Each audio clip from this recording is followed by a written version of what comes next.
Hello everyone, so my day of my life na punta ni Lilian, no? So, come and join me. So, mauli siya, mga higala, no? Ang kugihan, nga amiga ninyo sa diri, no? Sa balay, no? So, mauli, biyahe ko, mauli na sa trabaho. Tara, biyahe ta ninyo mga higala. So, mauli, biyahe.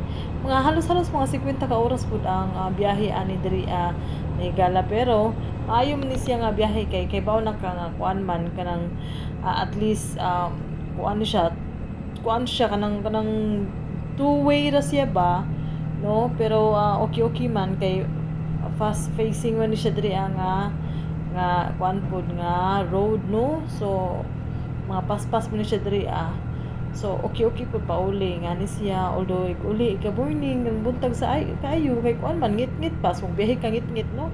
Usahay pa na mga labang ka ng mga kuan deer usa pa diha.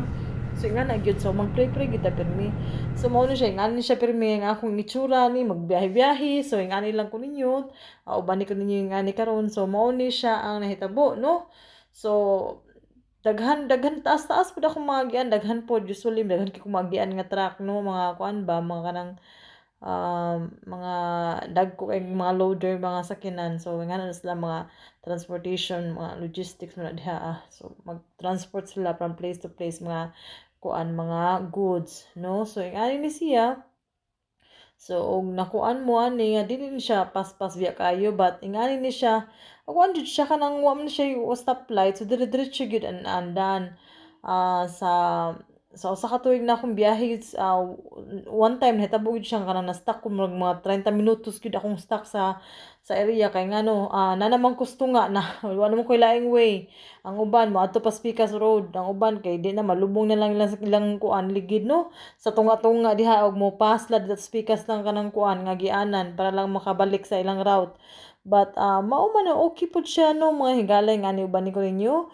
So ngani ang kuan ang itsura ay kahapon niguli na ako pero kabuntag ani siya padulong na ako to Spikas nga doan badalan ngit-ngit gyud na siya dinha pero pag ikauli na hayag siya ngani hayag sa usahay init pa kaayo sobra ka init, no? So pero at least ang kuan siya hayag man siya so pero makita nimo tanan mas naanad na po ko siya kung gabi na ako biyahon kay murag halos sa katuig na po ko nagbiyahe nga na layo-layo gani normally kay duol naman to kong trabaho sa una but this one gani diri kanang layo-layo gud siya so maanad jud kag drive og layo jud sa tinuod na labi na kanang merge ka og kuan maanad jud kag merge bisan pagkang kuan kayo high traffic kaayo ba so I'm kabalaka so like subscribe lang ha, no? Kita sunod.